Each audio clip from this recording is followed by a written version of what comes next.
Chapter 1. Behind the Beard. The low-key rise of Palantir's co-founder in a world where most billionaires broadcast their every move. Alex Karp does something unusual. He disappears. No Instagram feed. No flashy keynote speeches. No billionaire Twitter spats. Instead, he prefers silence, solitude, and the company of ideas. And yet, he is one of the most powerful minds in technology today. In 2025, Karp remains the elusive architect behind Palantir Technologies, a company that quietly helps governments, militaries, and corporations make some of the most high-stakes decisions in the world. Alex Karp doesn't look or act like your typical tech CEO. He wears his hair long, often unkempt. He sports a thick beard, runs in the mountains, and carries himself more like a professor than a tech tycoon. And maybe that's because that's exactly what he once intended to be.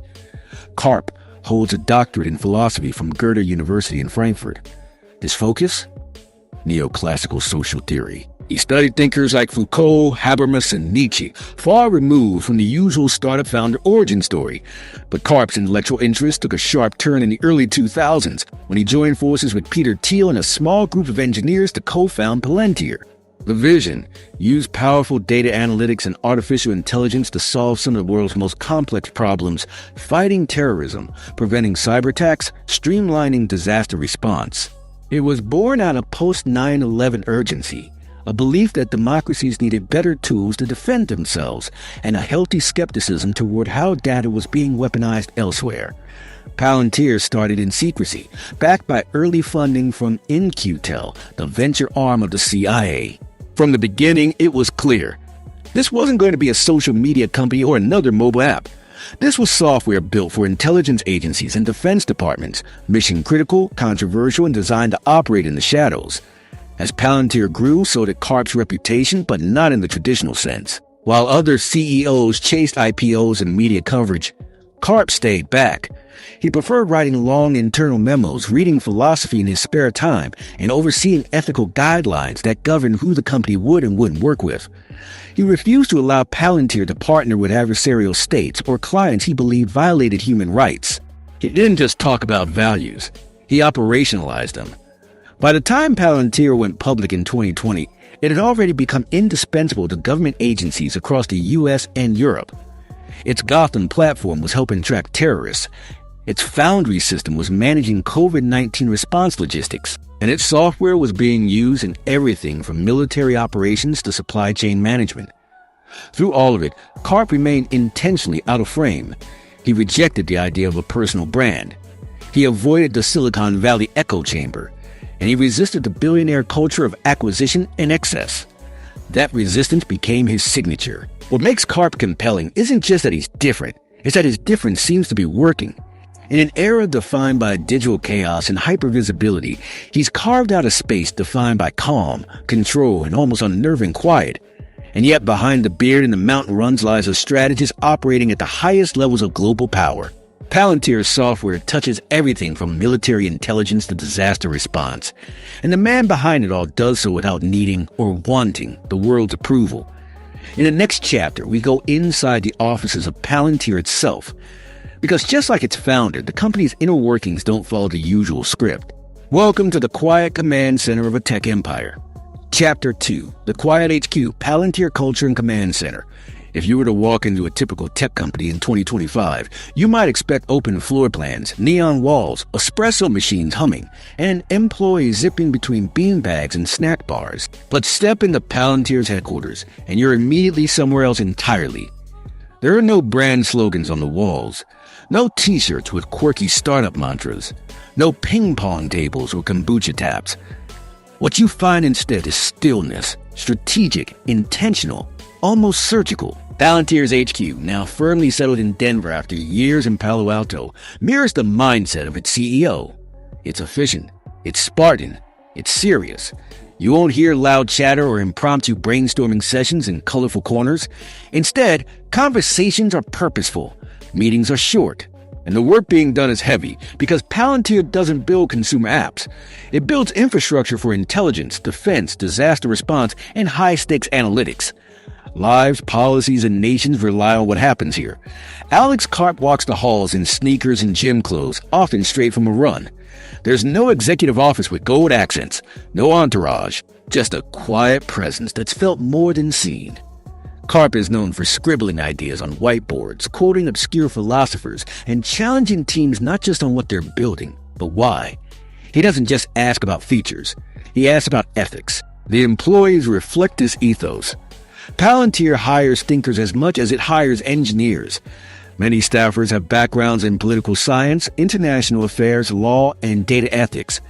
A typical meeting might include a former CIA analyst, a machine learning expert, and someone who just wrapped up a PhD in moral philosophy.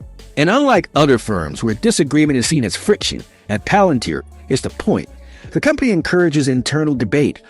Hard questions get asked about privacy, about surveillance, about where the line is between defense and intrusion.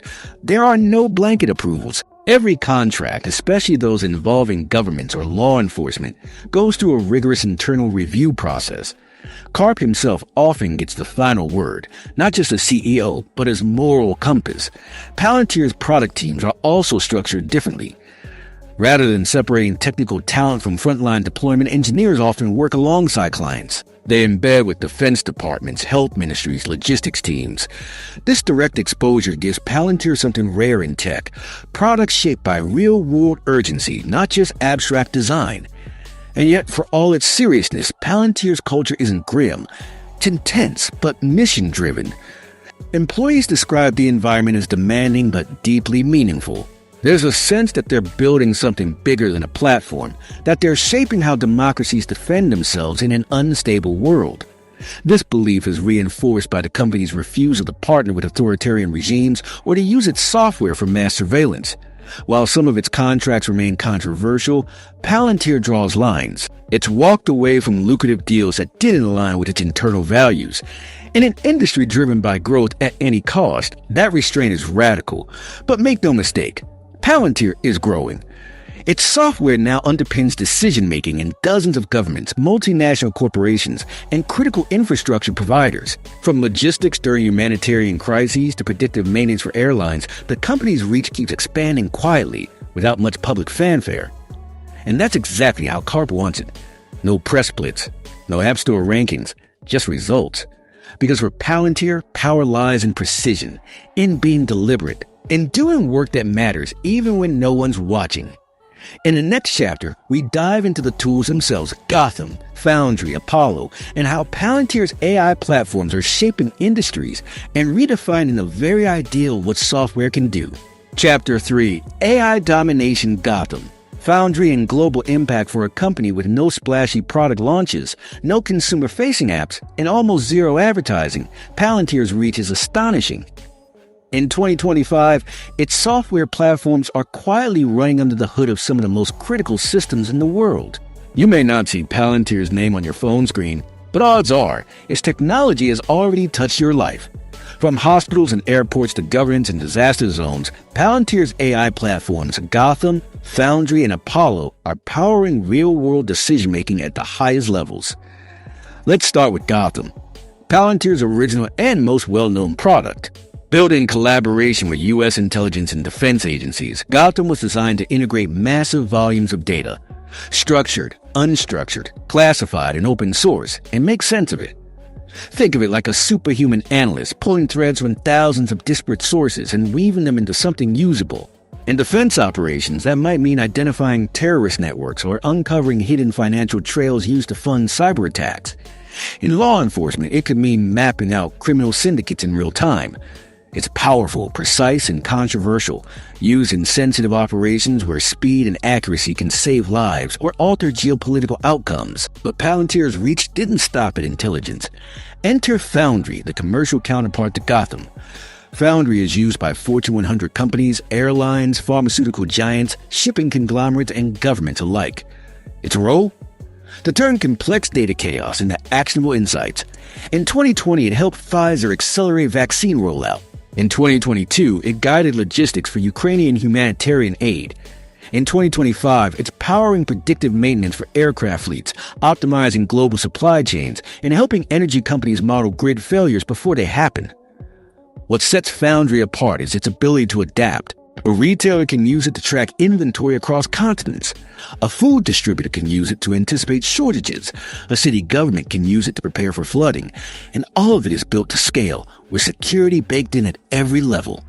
In a world drowning in data, Foundry turns volume into value. And then there's Apollo, Palantir's software delivery platform.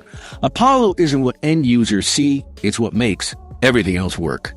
It allows clients to deploy Gotham and Foundry anywhere, across sensitive networks, in war zones, in rural areas without stable internet. It ensures that updates happen seamlessly, securely, and often in real time. Apollo is why Palantir can operate where others can't. Together, these platforms form an AI ecosystem unlike any other. Not flashy, not noisy, but deeply embedded in the fabric of modern infrastructure. But what makes Palantir's approach to AI truly different is its refusal to remove the human from the loop. While other tech firms race to automate decisions, Palantir builds systems designed to support human judgment, not replace it. Karp has spoken publicly about the dangers of unchecked AI, about the ethical consequences of letting algorithms make decisions without accountability. So, while Palantir's tools are cutting edge, they are intentionally built to be used by humans, not blindly followed by them. It's this balance, raw power tempered by restraint, that defines Palantir's AI strategy in 2025, and it's why governments and CEOs continue to sign on. But what about Karp himself, the man behind this empire of code? While his platforms scale globally, he retreats personally. In the next chapter, we leave the software and follow the man into a lifestyle so unlike other billionaires, it almost feels like fiction. Solitude, philosophy, and a deep mistrust of the spotlight. Welcome to the off-grid world of Alex Karp. Chapter 4, Wealth Without the Glory. Karp's counterculture billionaire life. In 2025, Alex Karp is a billionaire many times over. As CEO of Palantir Technologies, a company with government contracts, corporate clients, and deep global integration, his net worth is substantial, and yet he seems completely uninterested in the typical trappings of extreme wealth. There are no photos of him lounging on a yacht, no viral clips of him at tech parties, no luxury homes splashed across magazines. Because Karp's lifestyle doesn't mirror his bank account, it reflects his worldview. At the heart of that worldview is a deep commitment to simplicity, solitude, and thought. While other tech titans own properties in Beverly Hills or on remote tropical islands, Karp spends much of his time in a remote mountain cabin in Colorado. The air is thin, the trails are steep, and the nearest luxury anything is hours away. And that's just how he likes it. A typical day for Karp doesn't start with headlines or strategy calls. It often begins with a long, solitary run. No entourage, no assistants in tow. Just him, the path, and silence. He's known to hike in snow, rain, and high elevation, relentlessly focused, never bothered by the elements. These routines aren't performative. They're grounding. They allow him to think without distraction, to process decisions that may ripple through governments and global infrastructure. His Colorado retreat isn't filled with fine art or smart home gadgets. It's filled with books, philosophy texts, legal theory, works by Nietzsche and Foucault. Karp reads constantly. He doesn't just quote philosophy in meetings, he lives it. He often references concepts like ethical constraint, the burden of power, and the responsibility of knowledge. And while this can sound abstract in a corporate context, at Palantir, these ideas shape real-world decisions. You won't find Karp on social media. He gives few interviews, avoids the conference circuit, and rarely speaks unless there's something significant to say. His wardrobe is Spartan, long-sleeve workout shirts, windbreakers, well-worn sneakers. If he shows up to a meeting in a suit, it's likely a diplomatic one. Otherwise, he stays informal, unbranded, and wholly uninterested in fashion or optics. What's most unusual, though, is how consistent it all is. With Karp, there's no sense of role-playing. This isn't a crafted image. It's a fully integrated lifestyle. And that authenticity is what makes him so effective as a leader. In an age where CEOs are obsessed with visibility, Karp has made invisibility his greatest strength. But there's another reason behind his reclusiveness: trust. Palantir's clients include intelligence agencies, defense departments, and some of the most scrutinized organizations on the planet. Karp knows that public perception matters. That building software capable of impacting national security requires not just technical reliability, but personal credibility. And for him, credibility doesn't come from being liked. It comes from being consistent, deliberate, and accountable, even when no one is watching. His wealth, then, isn't a reward, it's a resource, something to fund ethical development, attract top-tier talent, and protect the company's independence. Karp has turned down acquisition offers, resisted pressure to chase quarterly numbers, and even refused partnerships that didn't align with Palantir's values. He doesn't believe in fast wins or viral success. He believes in building something that lasts. In many ways, Karp's life is a protest against the world he works within. And that paradox of being both inside and outside the system is what gives him such rare influence. But even a quiet life can't escape the noise forever. In the next chapter, we'll explore the controversies, the criticisms, and the moral dilemmas that come with running a company whose power is invisible but immense. Chapter 5, Controversy and Conscience. Data powers moral storms. With great data comes great responsibility and, inevitably, controversy.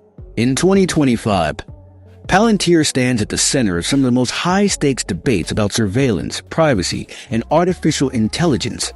And at the core of it all is Alex Karp, a man who built his company to protect democracies, yet finds himself constantly defending it against claims that it undermines them. This is the paradox of power in the age of data, and Karp lives it every day. Palantir software is used by governments around the world. Law enforcement agencies use Gotham to detect criminal patterns and track suspects. Immigration offices rely on it to locate individuals and analyze records. Militaries deploy its systems for strategic planning and battlefield awareness. With such capability comes scrutiny, and Palantir has often found itself on the receiving end of serious criticism. Activists have long voiced concern over Palantir's role in U.S. immigration enforcement, particularly during periods of aggressive deportation policy. Despite Karp publicly stating that Palantir does not support family separation or unchecked surveillance, the company's contracts with ICE and other agencies have ignited protests, employee walkouts, and media firestorms. At one point, protesters gathered daily outside Palantir's former Palo Alto office. The message was clear. Just because you can build something doesn't mean you should. Karp's response has been measured yet defiant. He argues that Palantir exists to serve democratic governments in their legal and moral duties. If a government agency operates within the bounds of the law and constitutional oversight, Palantir will support that mission. He often draws a sharp line between democracies that struggle with imperfections and regimes that reject transparency entirely. And that's why Palantir has repeatedly declined contracts from authoritarian governments, even when the money was substantial. Internally, these debates are not avoided, they're encouraged. Palantir employees are known to engage in ethical reviews, open dissent, and push back on contracts. Karp has created a culture where tough questions are asked and where engineers are expected not just to build, but to consider impact. This openness is rare in the world of surveillance tech. Most companies don't invite ethical conflict. Palantir does. Still, public perception remains complex. Critics say the tools are too powerful, that even when operated with restraint, they can be used to target vulnerable populations or stifle dissent. They point to the very nature of the software, pattern recognition, prediction, and integration of vast data sources, capabilities that, if misused, could erode civil liberties at scale. And yet defenders argue that the alternative, leaving such tools in the hands of bad actors or failing to build them at all, is far worse. In Karp's view, democracies must be strong to survive. They must be capable of defending themselves, predicting threats, responding to crises. To do that in 2025 requires software, intelligence, and yes, data. Karp often says that moral clarity is more important than public approval, that building software that helps governments function responsibly is a duty, not a PR move. He knows the headlines will come, but he also believes that history will judge the work not by the controversy it sparked, but by the problems it helped solve. This tension between power and principle is the line Palantir walks every day. And Karp? He's not trying to erase the line. He's trying to walk it as carefully as possible. Still, the future of AI and data doesn't slow down for ethical debates. In the final chapter, we look at what comes next for Palantir, for the tech it's building, and for the man behind it all. Because the world isn't getting simpler. And Alex Karp isn't going anywhere. Chapter 6. Facing the Future. What's next for Alex Karp and Palantir? As 2025 unfolds, the future of Alex Karp and Palantir seems less like a continuation and more like a quiet revolution. After 2 decades of operating in the shadows of Silicon Valley and Washington, Palantir is no longer just a defense contractor or a data analytics firm. It's a strategic engine behind how modern institutions think, plan, and act. And Alex Karp, still unconventional, still unpolished, is guiding that future with a philosopher's patience and a general's precision. So what does next look like for the company that powers pandemic responses, predicts battlefield outcomes, and manages corporate supply chains across the globe? For Palantir, it means going deeper, not necessarily bigger. Their Foundry platform is already in the hands of major pharmaceutical companies, hospitals, and logistics firms.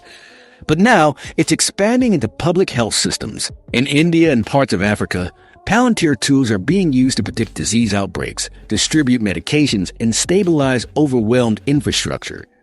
In the U.S., energy grids and agricultural systems are relying on Palantir software to optimize everything from water usage to fuel delivery.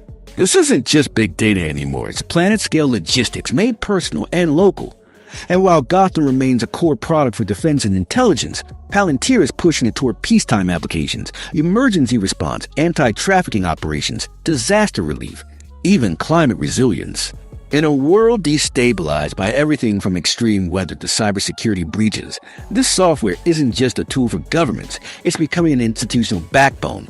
Apollo, the behind-the-scenes deployment engine, is making it all run smoother, faster, more securely. It's the unsung hero of the operation, the thing that allows updates, scaling, and adaptation without disrupting mission-critical use. For Karp, Apollo is what keeps Palantir one step ahead of chaos. But the technology is only one side of the story. The other is leadership. As Palantir matures, the question has become not just what it will do, but who will lead it when Karp eventually steps away. For now, he remains firmly at the helm, but his tone has changed. In recent interviews and memos, there's a subtle shift, less about defending the present, more about preparing others to guide the future. He's mentoring senior leaders, shaping board strategy, and thinking not in quarters but in decades. Karp has also begun investing more heavily in research ethics, partnering with universities and think tanks to explore how data can be managed responsibly as AI grows more autonomous. He's funding fellowships in philosophy, artificial intelligence, and law, creating a bench of thinkers equipped to question power, not just wield it. There's no grand exit plan, no yacht, no foundation in his name. That wouldn't be Karp. Instead, there's something else, an architecture of influence designed to persist without him. A system where principles guide profit, where the culture is too intentional to unravel. And what of Karp himself? Don't expect him to fade away. He may retreat further into his mountain home, publish more writing, speak less publicly, but his imprint will remain. In the DNA of Palantir, in the playbooks of intelligence communities, in the way future leaders think about AI, ethics, and power. If anything, Alex Karp's greatest legacy may be the space he's built between technology and morality, a place where questions are never just theoretical and answers come with consequences. It's not a legacy of dominance, it's one of deliberation. Because in the world of surveillance, algorithms, and unchecked speed, he built something rare, a company that slows down to think and sometimes chooses not to act. And maybe that's the most powerful software of all.